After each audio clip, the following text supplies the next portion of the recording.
বিসমিল্লাহির রহমানির রহিম।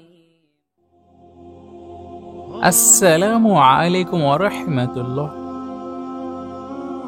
শবে কদরের রাত্রি মানে লাইলাতুল কদরের রাত্রি বা রমজান মাসের শেষ 10টি রোজার বেজোর রাত্রি। এক সাহাবী হযরত আনাস বিন মালিক রাদিয়াল্লাহু তাআলা আনহু ইরশাদ করছেন, একবার রমজানের মাস চলে এলো তো তখন রাসূলুল্লাহ সাল্লাল্লাহু আলাইহি ওয়াসাল্লাম বললেন, এটি সেই মাস এসেছে যার মধ্যে এমন একটি রাত্রি আছে যেই রাত্রি হাজার মাসের চেয়ে উত্তম।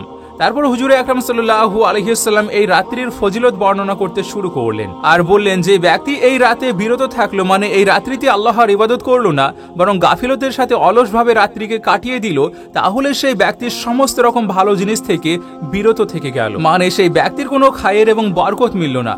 এরপরে রাসূলুল্লাহ সাল্লাল্লাহু আলাইহি ওয়াসাল্লাম আবারও বললেন, এই রাত্রিতে সেই মানুষরাই বিরত থাকে যারা বাস্তবেও বিরত থাকে, মানে তারা এই রাত্রিকে পাওয়ার চেষ্টাই করে না। এই রাত্রি রমজানের শেষ 10 রোজার বেজোর রাত্রের মধ্যে এসে থাকে, মানে 21, 23, 25, 27 এবং 29-এর শেষ রাতের মধ্যে। কিন্তু 27-এর রাত ওই যে শবে কদরের রাত, তারও রেফারেন্স আছে। তো আমাদেরকে এই 27-এর রাত্রিতে লাইলাতুল কদর মানে ভাগ্য নির্ধারণের রাত্রিকে ধরে নিতে হবে। আর এই রাত্রিতে ঠিক এমনভাবে ইবাদত করবেন যেমনভাবে এই ভিডিওতে আপনাদেরকে জানানো হবে। আপনাদেরকে মনে রাখতে হবে যে মহিলা এবং পুরুষ সবার জন্যই একই রকম পদ্ধতি হবে। আপনি শুধুমাত্র ভিডিওটিকে মনোযোগ সহকারে দেখুন, কেননা আমরা আশা রাখছি যে এই ভিডিওটিকে সম্পূর্ণ দেখার পর আপনার শবে কদরের নামাজ নিয়ে যতগুলো সমস্যা আছে সবকিছু সমাপ্ত হয়ে যাবে ইনশাআল্লাহ। এই ভিডিওতে আপনি শবে কদরের নামাজকে কিভাবে পড়তে হয়, সূরা ফাতিহার পর কোন কোন সূরাগুলোকে লাগাতে হবে, কয় রাকাত নামাজ পড়তে হবে, আর এর সাথে সাথে এটিও জানবেন যে এই রাত্রিতে কোন ইবাদতগুলো বেশি বেশি করতে হয়, কোন দোয়াগুলো বেশি বেশি করতে হয়, কোন আমলগুলো বেশি বেশি করতে হয় এবং কোন চাওয়াগুলো বেশি বেশি চাইতে হয়। এই সব কিছুই জানবেন আজকের এই খুব সুন্দর ভিডিওতে। আপনি শুধুমাত্র ভিডিওটিতে একটি ছোট্ট লাইক করে আমাদের সঙ্গে শেষ পর্যন্ত জুড়ে থাকুন। এই রাত্রিতে আমরা সর্বপ্রথম এশার নামাজকে পড়ে নেব, তারপর আমরা তারাবির নামাজকেও শেষ করে নেব। এবার আমরা বেতের নামাজকে বাকি রেখে দেবো, কেননা বেতের নামাজ যত গভীর রাতে পড়া যায় ততই ভালো। সেই জন্য আপনার সমস্ত ইবাদত হয়ে যাওয়ার পর এই নামাজকে পড়ে নেবেন। তো এবার যখন আপনার এশা এবং তারাবির নামাজ সম্পূর্ণ হয়ে যাবে তখন আপনি কিছুটা সময় আরাম করে নেওয়ার পর এই নামাজকে শুরু করবেন। এটি নফল নামাজ, সেই জন্য আপনি 2 রাকাত করে পড়বেন। এই 2 রাকাত নামাজ পড়ার পদ্ধতি ঠিক তেমনই যেমন সাধারণ নামাজ পড়ার পদ্ধতি হয়ে থাকে। তাহলে চলুন আমরা জেনে নিই এই নামাজকে কিভাবে পড়তে হবে। এই 2 রাকাত নামাজকে পড়ার জন্য সর্বপ্রথম আপনি নিয়ত করে নিন। যেহেতু অন্তর নিয়ত ফরজ, আপনার অন্তর যেটা বলছে সেটাই নিয়ত হোক, আপনি মনে মনে বলবেন অথবা উচ্চারণ করে বলবেন। নিয়ত করার সঠিক পদ্ধতি হলো যা আপনি মনস্থির করে নিয়েছেন সেটি নিয়ত। তো সবচেয়ে ভালো হবে আপনি কত রাকাত নামাজ পড়বেন সেটির একেবারে নিয়ত করে নেবেন, তারপর শুধু কানে হাত দিয়ে আল্লাহু আকবার বলে দাঁড়িয়ে যাবেন। তবুও আপনাদেরকে বাংলার নিয়তটি জানিয়ে দিচ্ছি। আমি কাবা শরীফের দিকে মুখ করিয়া আল্লাহর ওয়াস্তে 2 রাকাত শবে কদরের নফল নামাজ পড়ছি, আল্লাহু আকবার। তো এটি হয়ে গেল নিয়তের পদ্ধতি। তারপরে আমরা যখন নিয়তকে বেঁধে নেব, মানে আমরা 2 হাতকে যখন বুকে বেঁধে নেব, তখন আমরা সর্বপ্রথমে দোয়া সানাকে পড়ব, মানে সুবহানাকা আল্লাহুম্মা পড়ব, আর এটিকে শেষ পর্যন্ত পড়ে নেব। তারপর আমরা তাউস পড়ব, মানে আউযু বিল্লাহি মিনাশ শাইতানির রাজিম। তারপর তাসমিয়া মানে বিসমিল্লাহির রহমানির রহিমকে পড়ব। তারপর এটি সম্পূর্ণ হয়ে গেলে সূরা ফাতিহা মানে আলহামদুলিল্লাহি রাব্বিল আলামিনকে শেষ পর্যন্ত পড়ব এবং শেষে আমিন বলবো।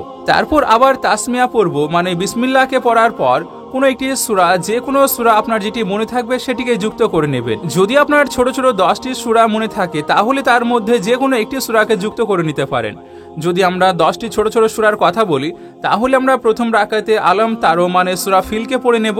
আপনি এখানে সূরা ফাতিহার পর একবার সূরা কদর মানে ইন্না আনজালনাকে, তারপর 3 বার সূরা ইখলাস মানে কুল হু আল্লাহু আহাদকে পড়তে পারেন। মানে এটি তাদের জন্য যারা একটু বেশি জানেন। তো এখানে আমাদের আলমতার মানে সূরা ফিলটি কমপ্লিট হয়ে যাওয়ার পর আল্লাহু আকবার বলে রুকুতে চলে যাব। তারপর রুকুতে গিয়ে তাসবিহ পড়ব, মানে সুবহানা রাব্বিয়াল আযীমকে পড়ব, আর এটিকে 3 বার, 5 বার অথবা 7 বার পড়ব। তারপর আপনি সামি আল্লাহু লিমান হামিদা রব্বানা লাকাল হামদ বলে সোজা হয়ে খাড়া হয়ে দাঁড়িয়ে যাবেন। এরপর আপনি আল্লাহু আকবার বলে সাজদাতে চলে আসুন।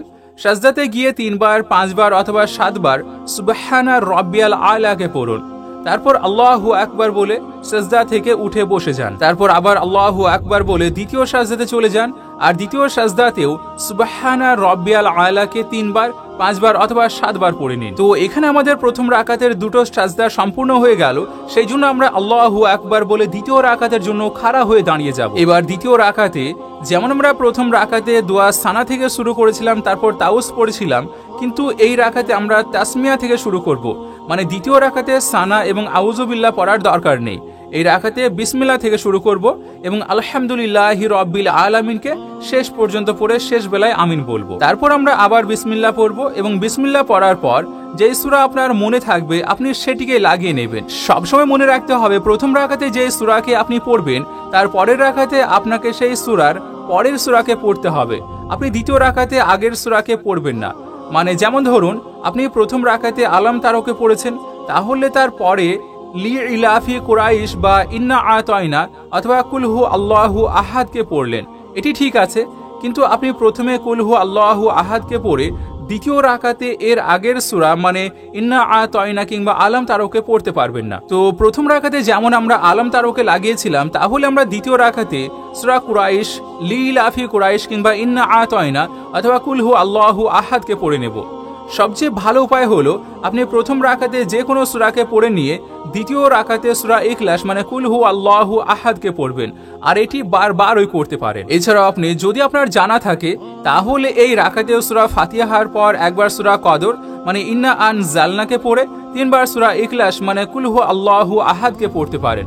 আর এটি হলো তাদের জন্য যারা সূরা কদর জানে। এবার আমাদের সূরা সম্পূর্ণ হয়ে গেলে আমরা আল্লাহু আকবার বলে রুকুতে চলে যাব, আর তারপর রুকুতে গিয়ে আবার সুবহানা রব্বিয়াল আজিমকে 3 বার, 5 বার অথবা 7 বার পড়ব।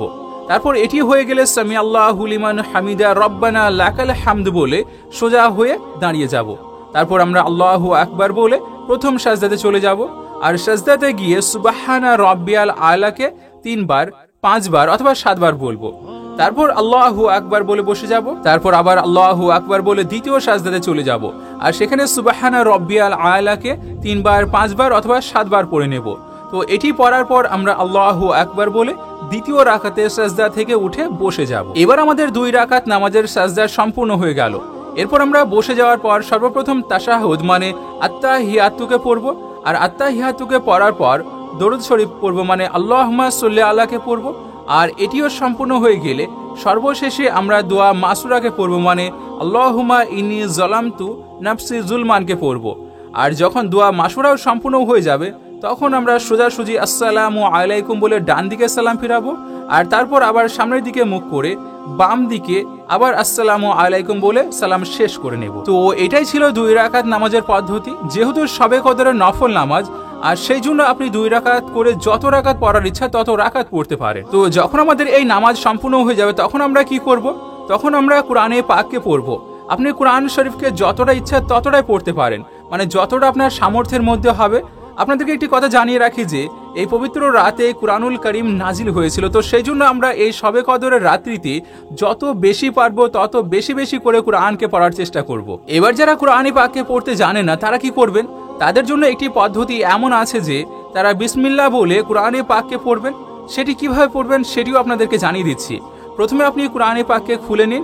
অজু তো আপনি নিশ্চয় করে নিয়েছেন, আর যদি অজু না থাকে তাহলে অবশ্যই করে নেবেন। তো তারপর কুরআন শরীফকে খোলার পর প্রত্যেক আয়াতে বিসমিল্লাহির রহমানির রহিম বলে হাত বোলাতে থাকেন, আর এমনই ভাবে আপনি শবে কদরের রাত্রিতে বিসমিল্লাহ দিয়ে কুরআনুল কারীমকে পড়তে পারেন। কেননা বিসমিল্লাহির রহমানির রহিমও কুরআনুল কারীমেরও একটি আয়াত, আর সেই জন্য এই আয়াতের সওয়াবও অপরিসীম। একবার যদি আপনি বিসমিল্লাহির রহমানির রহিম পড়েন তাহলে আপনার সেই বরকতে 10 থেকে নিয়ে 700 গুণ পরিমাণের সব মিলে থাকবে।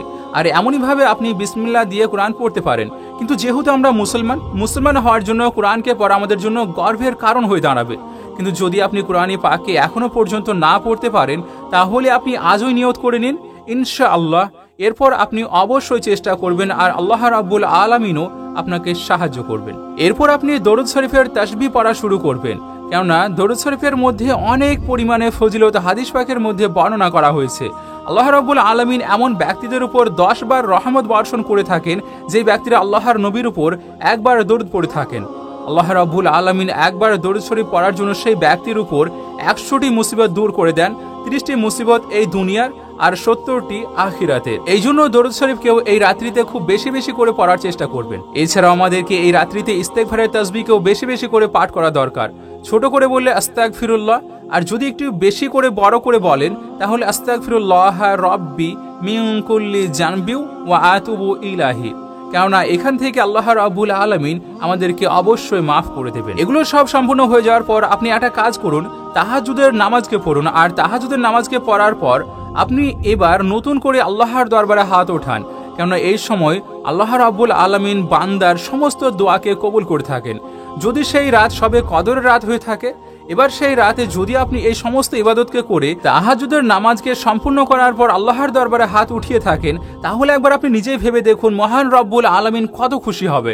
এই রাত্রিতে আপনি কিছু পয়সা সদকাও করে দিতে পারেন, মানে এই রাত্রিতে নিয়ত করুন যে কিছু পয়সাকে আপনি দান করবেন, আর সেই পয়সাকে আলাদা করে রেখে দিয়ে তার পরের দিন সকালে সেটিকে গরিবদের মধ্যে সদকা করে দেবেন। মানে এই রাত্রিতে আপনার উদ্দেশ্য হবে খুব বেশি বেশি করে আল্লাহর ইবাদতে মশগুল থাকা, সেখানে হোক নামাজ, ইস্তেগফার, কুরআন তিলাওয়াত অথবা সদকায় হোক না কেন, যে কোনো অবস্থাতে। কেননা আল্লাহ রাব্বুল আলামিন বলেছেন এই রাত্রির ইবাদত 84 বছরের ইবাদতের সমান। একবার ভেবে দেখুন 3-4 ঘন্টা ইবাদত করার পর যদি আপনি এত বছরের সওয়াব পেয়ে যান, তাহলে কতই না উত্তম হবে।